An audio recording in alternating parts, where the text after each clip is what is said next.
আজিৰ ভিডিঅ'টো কোনো ৰোস্টিং ভিডিঅ' নহয়। এই ভিডিঅ'টো অকল প্ৰত্যুত্তৰ দিবৰ কাৰণে ভিডিঅ'টো বনোৱা হৈছে, কোনেও যাতে গাত পাতি নলয় আৰু ল'লেও উপায় নাই। জুবিন গাৰ্গক মাজুলীত নিষিদ্ধ কৰাটো মই বেয়া পাইছো। তই ভাল পাবলে তইনো কোন?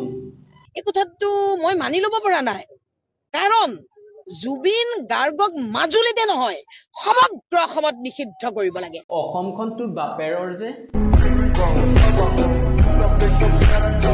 জুবিনে সত্ৰাধিকাৰজনক নামানিব পাৰে, কিন্তু জুবিনে সত্ৰাধিকাৰজনক তেওঁ অপমান কৰিব নোৱাৰে নহয়।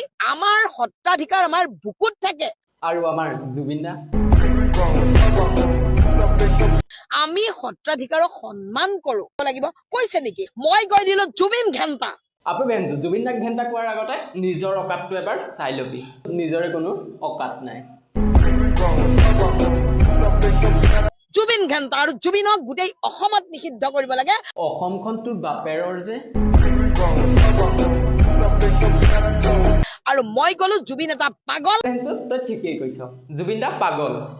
পাগল কাৰণেতো আমাৰ হৃদয়ত আছে ন। জীবন পথত আছে। জুবিনৰ পৰা নতুন প্ৰজন্মই শিকিবলগীয়া কথা একো নাই। অসমত বহুত ভাল ভাল গায়ক আছে, কি গায় জুবিনে? ওপৰত টানিবই নোৱাৰা হল। জুবিন ঘেণ্টা। আবু বেঞ্চ মানুহ মাতে ভুল হয়েই, আৰু ইমান বেয়াকে কোৱাৰ অকাত তোৰ নাই। জুবিন দাক নহয়, তোকহে অসমৰ পৰা বহিষ্কাৰ কৰিব লাগে। যদিহে তোমালোকে জুবিন দাক ভাল পোৱা ন, ভিডিঅ'টো শ্বেয়াৰ কৰা।